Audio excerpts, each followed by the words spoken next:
Няма тест, който да ти покаже дали меда е истински в домашни условия. Има обаче начин да наблюдаваш. Още преди да имаме пчелин, когато си купувах мед, наблюдавах този мед дали ще кристализира. Ако съм го купила течен, дали ще кристализира. А пък ако купувам по това време на годината, март месец, той задължително трябва да е кристализирал. Освен ако не е мед от акация, който в продължение на дълго време може да остане течен. Какво наблюдавах? Наблюдавах кристализацията. Ето тези дантелки, тук ги наричам дантелки, но това е кристализация. Признак за много добри качества на меда.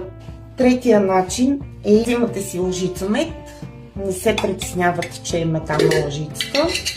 Ето така виждаш как меда не бърза да падне от